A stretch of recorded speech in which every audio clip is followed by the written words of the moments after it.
आज देखील आपण बघतो मीडियावर बहुतांश बंधनं तसे कमी झालेले आहेत। इंग्रजांच्या काळामध्ये बंधने किती होते हे आपल्याला सर्व माहिती आहे। त्याविषयी बोलण्यापूर्वी कार्यक्रमाचे आजचे आपले अध्यक्ष सुभाषदादा कुलकर्णी, श्री सोनवणे सर, ज्येष्ठ पत्रकार जिल्हाध्यक्ष ईश्वर बोरसे, भारतीय पत्रकार महासंघ चौधरी, आम्हाला बोलण्याची संधी दिली याबद्दल मी आभारी आहे। पत्रकारिता सोशल मीडिया आल्यानंतर जनरली आपल्याला असं वाटतं की आता फेसबुक आलंय, ट्विटर आलंय, इतर माध्यम आले, ब्रेकिंग न्यूज आलेले आहे, 24 तास टीव्ही सुरू झालेले होते 2000 पासून सर्वसाधारणतः। अशा वेळी वाटतं की प्रिंट मीडिया आता थोडं मागे पडेल असं जनरली बहुतांश वेळा वाटायचं। तेव्हा पण आपण टीव्हीवर एकच बातम्या बघायचो, दूरदर्शन असायचं फक्त आपल्याकडे। त्यानंतर आणि मग वडिलांनी दूरदर्शन लावल्यानंतर त्यावर बातम्या सुरू केल्यानंतर आम्हाला कंटाळा यायचा की काय लावलंय असं। त्यानंतर तर 24 तास टीव्ही सुरू झाले, त्यानंतर 24 तास बातम्या सुरू झाल्या। आता 24 तास बातम्याच ऐकणार का काय याची पण थोडी भीती वाटायला लागली। परंतु बातम्यांना किती महत्व आहे हे ज्यावेळी अभ्यास करायला सुरुवात केली त्यावेळी मुख्यतः जाणवलं लागलं की कशा पद्धतीने बातम्यांचा आपल्या रोजच्या जीवनावर काय प्रभाव पडतो, आपल्या आयुष्यामध्ये त्यांचा कशा पद्धतीने वापर करायचा असतो, आपल्या अवतीभोवती घडणाऱ्या ज्या घटना आहेत त्यांचा आपण कशा पद्धतीने विचार करायचा असतो, आणि सर्वसाधारणपणे कोणतीही घटना घडल्यानंतर त्याच दिवशी त्याविषयी जेवढा काही उहापोह केला जातो, चांगल्या वाईट सगळ्या काही गोष्टी ज्या आहेत त्यामध्ये सांगितल्या जातात, गुड बॅड थिंग्स त्याविषयी आपण बघत असतो, आपण वेळोवेळी लिहित असतो त्या संदर्भात। मग याचा आपल्या विचारांमध्ये बदल कसा होतो, म्हणजे आपण एखाद्या गोष्टीचा सर्वसाधारण विचार करतो, परंतु त्या गोष्टीवर जेव्हा आपण परिपूर्ण वाचन करतो, जेव्हा त्या दिवसाचा आपण पूर्ण पेपर वाचतो, त्या दिवसाचे अग्रलेख वाचतो, त्यावरून मग आपल्याला समजतं की हा जो विषय आहे तो किती गहन आहे आणि याचा आपल्या जीवनावर किती परिणाम होणार आहे, इतरांच्या जीवनावर किती परिणाम होणार आहे, आणि या परिणामांचा वापर आपल्या अभ्यासावर कसा होणार आहे, कारण की मार्क मिळवणं पण महत्वाचं होतं। आणि वृत्तपत्रांपासून जवळपास एमपीएससी यूपीएससी सारख्या एक्झाम मध्ये नाही म्हटलं तरी 100 पैकी मी म्हणतो 50% मार्क त्यातून मिळत असतात। जॉग्राफी आहे, हिस्ट्री आहे, रोजच्या चालू घडामोडी आहे, इतर रोजच्या घडणाऱ्या घटना आहेत, व्यक्तिविशेष आहे, अग्रलेख आहे। आम्ही अग्रलेख आवर्जून वाचायचो, म्हणजे आम्ही वाचताना आम्हाला सांगायचं यूपीएससीचं किंवा एमपीएससीचं प्रिपरेशन करताना द हिंदू वाचला पाहिजे, लोकसत्ताचं अग्रलेख वाचले पाहिजे, त्यानंतर सकाळचे अग्रलेख वाचले पाहिजे, असे बहुतांश वेळा आम्हाला असं मार्गदर्शन केलं जायचं।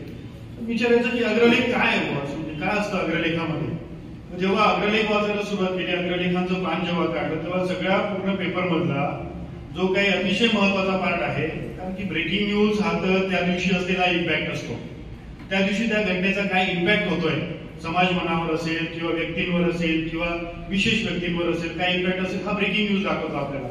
परंतु अग्रलेख सर्वसाधारणपणे जाणवला आम्हाला की अग्रलेख हे आपल्याला ती गोष्ट सांगतात की जी ब्रेकिंग न्यूजच्या फार पलीकडे आहे आणि जिचा समाजावर खरा परिणाम होतो। मग अशा वेळी अग्रलेख जवळपास आम्ही रोज वाचायचो, 1.5 तास 2 तास पेपर वाचायचो। लायब्ररी असायची, लायब्ररीमध्ये सर्व पेपर, सर्व प्रकारचे पेपर असायचे, आणि विशेष म्हणजे 8 ते 9 तिथे इतकी गर्दी असायची की पेपरच भेटत नव्हते।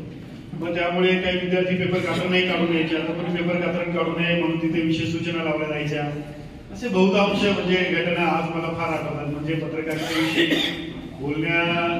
काय बोलावं असं, म्हणजे रोज एवढा परिणाम आपल्या याच्या जीवनावर करत असतात ते, मग याविषयी काय बोलावं। मला हे सर्व प्रसंग फारच अतिशय चांगल्या पद्धतीने आठवले, त्यामुळे आज थोडं आपल्याशी इंटरॅक्ट होण्याची संधी झाली।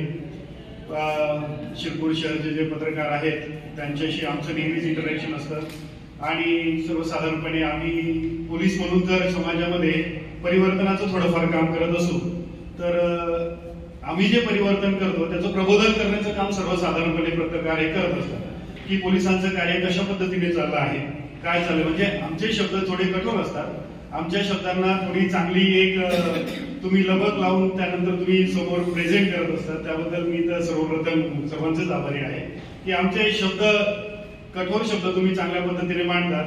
त्यामुळे समाजातला आणि आमचा जो दुरावा आहे तो थोडाफार कमी करण्यासाठी आपण आम्हाला सतत मदत करत असतात, हे वेळोवेळी आम्हाला नेहमीच जाणवलेलं आहे। नाशिकमध्ये पण काम करत असताना मी तिथे पीआरओ म्हणून कॉन्स्टेबल असताना पीआरओ ऑफिसला निवडून झाली होती, पण नवीन नवीन असल्यामुळे ते असं वाटायचं की पत्रकार खरंच फारच त्रास देतात की अरे ही बातमी द्या, ती बातमी द्या, ती बातमी द्या, सारख्या बातम्या द्या, तुम्ही हे नाही कळवलं, तुम्ही ते नाही कळवलं, मग प्रेस नोट द्या.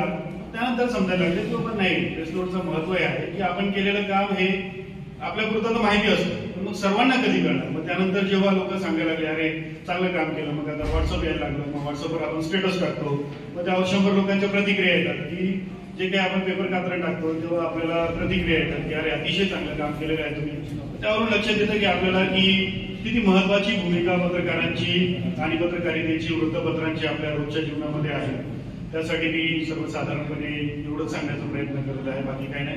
आपण आमचे शब्द याच पद्धतीने चांगले मांडत जा.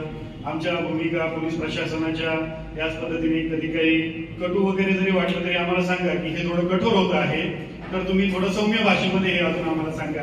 तरी पण आम्ही आपल्या सूचनांचा निश्चितपणे, कारण की आगरकर साहेब असतील, अनुभव आहे आपल्याला, सचिन हिरे साहेब असतील, अतिशय पत्रकारांशी अतिशय चांगल्या पद्धतीने म्हणजे आम्ही सौजन्याने वागण्याचा प्रयत्न करतो, पण ते सर्वसाधारणपणे आमच्या ड्युटीचा भाग नसल्यामुळे कधी कधी होऊन जात असेल असं मला जनरली वाटतं.